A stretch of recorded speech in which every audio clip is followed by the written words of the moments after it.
Smart tricks जो आपको देती है जटिल से जटिल सवालों का एक आसान समाधान, सिंपल ट्रिक्स के साथ। विजय कुमार सिंह के द्वारा। अगर मेरा वीडियो अच्छा लगे तो इसे लाइक करें, सब्सक्राइब करें तथा बेल आइकॉन को दबाना ना भूलें। धन्यवाद। Welcome to you my YouTube channel smart tricks MD top 10 academy and coaching centre Sanola Bhagalpur. I am mister Vijay Kumar Singh. Today I would discuss with you Indus valley civilisation, Sindhu घाटी की सभ्यता। तो सिंधु घाटी की सभ्यता का दूसरा नाम क्या है? हड़प्पा सभ्यता। तो हड़प्पा सभ्यता भी हम इसको कह सकते हैं और इनके अलावे इसका नाम सिंधु घाटी की सभ्यता भी देते हैं। तो दोनों एक ही नाम है। क्यों? इसलिए कि सिंधु घाटी की सभ्यता का विकास सिंधु घाटी के किनारे हुआ था और चूंकि सबसे पहले हमारे इतिहासकारों ने, पुरातत्ववेत्ता जो हमारे थे, उन्होंने लगभग 5000 ईस्वी पूर्व से खोज करते करते आखिर उसका एक क्लियर डेट निकाला और उसमें जो है सबसे पहले इसी स्थल का खोज किया गया था और यह एक नगर के रूप में था, हड़प्पा नगर नियोजन के रूप में था। इसीलिए इस सभ्यता का नाम, सबसे बड़ा क्षेत्र होने के कारण इसका नाम दिया हड़प्पा सभ्यता। खैर, बहरहाल आप इसमें खास तौर पर कुछ बातों को निश्चित रूप से जानें कि आखिर पुरातत्व है क्या। तो पुरातत्व आर्कोलॉजिकल सिस्टम जो है वह जो खुदाई से जो सामग्री प्राप्त किया जाता है उसी का जब इतिहासकार या उनके साथ पुरातत्ववेत्ता जो होता है अध्ययन करता है और उसी के आधार पर कोई भी डेट का निर्धारण करने का प्रयास करता है तो उसी को हम कहते हैं पुरातत्ववेत्ता। पुरातत्ववेत्ता का मतलब ये हो गया। अब पुरातत्ववेत्ता का सबसे पहले उत्खनन का कार्य, खोदने का काम किया गया था और फिर ये खोद करके ये बताया गया था कि किस प्रकार से हमारा सिंधु सभ्यता का विकास हुआ, सिंधु घाटी की सभ्यता या हड़प्पा सभ्यता का किस प्रकार से नगर नियोजन था, इसके बारे में चर्चा आई। और उनका पूरा विस्तार में जब हम जाएंगे तो देखेंगे कि कब कब कैसे कैसे हमारे इतिहासकारों ने, पुरातत्ववेत्ताओं ने किस प्रकार से इसका खनन करके किस किस प्रकार से इस चीज़ों को देखा गया था और देखने के बाद ये क्लियर कट किया कि वास्तव में सिंधु घाटी सभ्यता का अगर हम दूसरा नाम हड़प्पा सभ्यता भी दे दे तो कोई अतिशयोक्ति नहीं होगी। सबसे बड़ी बात है कि सिंधु घाटी की सभ्यता में जो हमारे रखालदास बनर्जी, दयाराम सहनी, मार्शल जैसे लोगों ने जो भी योगदान दिया उसी के आधार पर हम लोगों ने एक बहुत बड़ा चीज को सामने लाया, उसका परिणाम खोज करके निकाला। इसमें एक विधि का उपयोग किया था जिसका नाम था C14 कार्बन विधि, है ना, जिससे कि कोई भी क्षयशील पदार्थ का उससे जब उसका रेट करा था तो दिखाया तो उससे डेट का अनुमान भली भांति लग गया कि किस समय का यह सभ्यता, यह घाटी किस प्रकार से था। इसकी चर्चा हमारे पास बहुत आसानी से मिल चुका था, इसमें कहीं कोई दो राय नहीं था।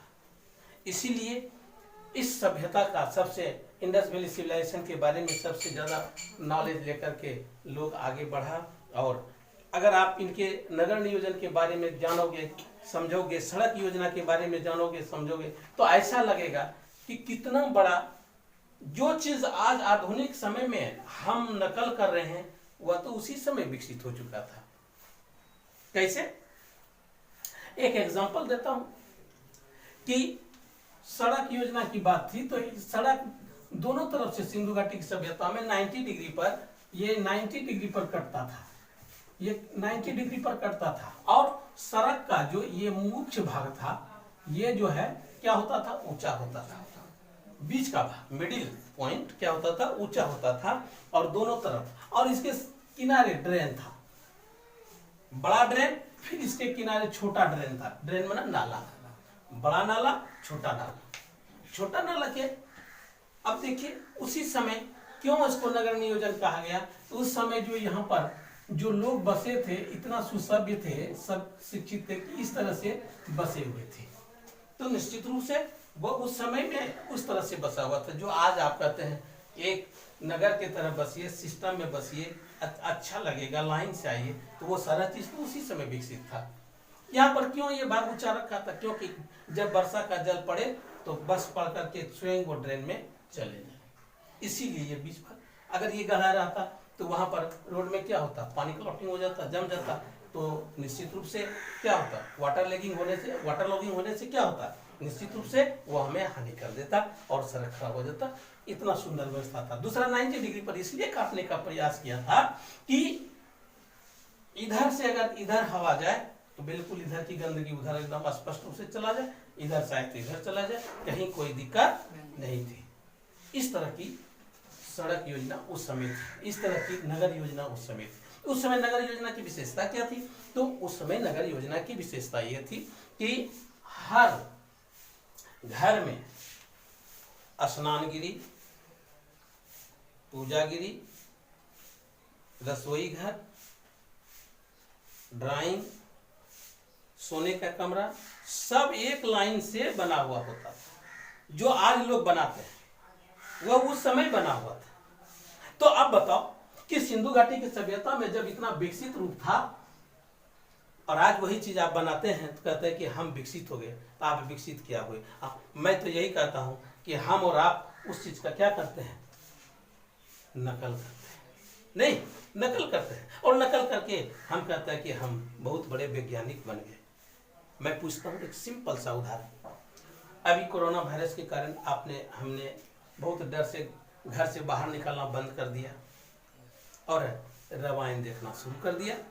आप अब यहाँ पर देखो, अगर आप लोगों ने रामायण का सीरियल देखा होगा तो एक पुष्पक विमान को लेकर के रावण अपने गति से चला, कहीं कोई फ्यूल डाला, जहां चाहा वहां उतार लिया और वहां उतार करके जो चाहा उसके मन में हो गया। उसी का तो नकल आज मिसाइल किया है। मिसाइल अपने यहां से जिस ठिकाने पर लगाता है उसके हिसाब से फिट करता है और जाता है।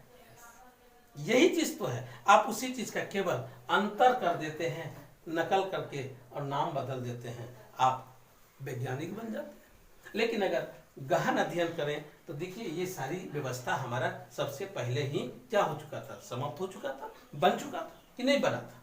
क्लियर है? तो ये बातों को समझने की जरूरत है और ये चीज हमारा विकसित उसी समय हो गया था। इसके डेट के बारे में विभिन्न इतिहासकारों ने अपना मत अलग अलग तरीके से दिया। कोई 5000 ईस्वी पूर्व से कहते हैं। ईस्वी पूर्व आप लोग तो भली भांति समझते हैं, ईसा मसीह के जन्म के पहले की जो घटना है उसको कहते हैं ईस्वी पूर्व। यानी यह टाइम लाइन हुआ और यहाँ पर अगर ईसा मसीह का जन्म हुआ, इससे पहले की जो घटना हो गई इसको हम क्या कहेंगे? ईस्वी पूर्व। इसको क्या कहेंगे? ईस्वी पूर्व। और इसके बाद की घटना जो आया इसको ईस्वी कहते हैं, है ना? एडी, एडोनल लेट इसको बोलते हैं, इसीलिए। और ये हो गया बीसी, बिफोर क्राइस्ट। ये सिस्टम आपको जानना है। तो ईस्वी पूर्व में ये सारी बात हमारा सिंधु घाटी की सभ्यता का आ गया था। इस प्रकार से इन्होंने ये बताने का प्रयास किया कि चाहे कुछ भी हो, नगर नियोजन का सिस्टम कितना सुंदर था, और फिर सड़क योजना का, फिर स्नानगिरी का, हर एक सिस्टम का अगर अलग अलग अध्ययन करोगे तो आपको लगेगा कि कितना सुंदर व्यवस्था उस समय का था। सिंधु घाटी की सभ्यता यह आज के वर्तमान में कुछ भाग भारत के पास है और कुछ भाग पाकिस्तान के पास है, ठीक है। लेकिन बहरहाल हम लोग जो इसका अध्ययन करते हैं, इस अध्ययन के माध्यम से यह बताने का प्रयास करते हैं कि किस प्रकार से हम सिंधु घाटी की सभ्यता का वर्णन करते हैं और नगर नियोजन का। इसमें 4 मुख्य इंपॉर्टेंट क्वेश्चन आता है। पहला कि नगर नियोजन की विशेषता क्या थी? तो जी हाँ, नगर नियोजन की विशेषता यह थी कि ये प्रत्येक सड़क 90 डिग्री पर कटी हुई होती थी और बीच में क्या होता था? ये ऊंचा होता था, उसके बगल में एक बड़ा ड्रेन, उसके बगल में एक छोटा ड्रेन जो घर से निकल करके आता था, किसी के भी घर से, है ना? इस तरह से बसा हुआ था और बिल्कुल वह एकदम लाइनअप में था, जैसे तैसे नहीं था। वहाँ पर रोड का, नाले की सिस्टम थी, पद्धति थी, जिसके कारण वो बहुत आसानी से उस काम को कर सकते थे। इसीलिए ये इसकी विशेषता है। वहाँ पर हर जगह पूजा करने का जो बलि वेदी बनाया गया था, स्नान घर था, और इनके अलावे अन्नगार था। अन्नगार का मतलब क्या होता है? जहाँ की अन्न का भंडार दिया जाता है, वो सारा चीज यहाँ पर मौजूद था। और ये जो आज सरकार इस चीज को कहता है कि हम अन्नागार, भंडागार, जितना भी चीज बनाना चाहता है कि वो सारा चीज तो उसी समय से बना हुआ था, केवल हम उसका नाम चेंज करते हैं। और यही चीज आज हमारे पास क्लियर कट हो जाता है कि किस प्रकार से हमारा नगर नियोजन विशेषता था। ये उसकी पहला क्वेश्चन ये आता है, ठीक है ना। दूसरा क्वेश्चन आता है कि हड़प्पा सभ्यता का विशेषता के साथ साथ यह जो है पतन की ओर कैसे गया। तो पतन की ओर जाने का बहुत सारा कारण है। कारण क्या है? सबसे पहला कारण तो यह है कि बाढ़ आ गया। क्या आ गया? बाढ़ आ गया, ठीक है। बाढ़ आ गया तो वह ढह गया, ध्वस्त हो गया, दब गया। दूसरा कारण था कि विदेशी आक्रमण। क्या हो गया? विदेशी आक्रमण हो गया, जिसके कारण भी हमारी सभ्यता क्या हो गया? विनष्ट हो गई, ठीक है। तो इस प्रकार से और इसके अतिरिक्त भी कई ऐसे कारण हैं जिसके कारण ये सारी व्यवस्था आई। तो 2 क्वेश्चन आपका इस चैप्टर में सबसे मुख्य इंपॉर्टेंट हो गया, ठीक है, आप लोगों के लिए। इसीलिए इसको ध्यान से देखना, और इसके बाद हम सेलेक्टेड क्वेश्चन तैयार करके फिर आपको क्लियर करेंगे। लेकिन एक मोटा डिस्कशन के रूप में हम आपको ये बताना चाहते हैं कि हड़प्पा सभ्यता से, अब हड़प्पा सभ्यता में बहुत जगह है, जैसे लोथल है, राजस्थान में कालीबंगा है, इस तरह से बहुत सारा क्षेत्र का इसमें आपको अध्ययन करना पड़ेगा। अब नदी का बात है तो 5 नदियों का कैसे, कहाँ से कौन आया है, झेलम, सरस्वती, सब पंजाब का कौन सा क्षेत्र किधर से है, वो सारा चीज इसके अंदर में आपको अध्ययन करना पड़ता है। क्या क्लियर है? समझ में आया? ये हम एक टॉपिक थोड़ा सा इसलिए दिए झलक, ताकि आपको ये समझ में आ जाए कि आखिर हड़प्पा सभ्यता का, सिंधु सभ्यता का नाम हड़प्पा सभ्यता के रूप में कैसे आया। ये क्लियर हो गया? इसमें कहीं कोई दो राय नहीं है। तो ये बातों को समझने की जरूरत है। क्लियर है? थैंक्स। ओके।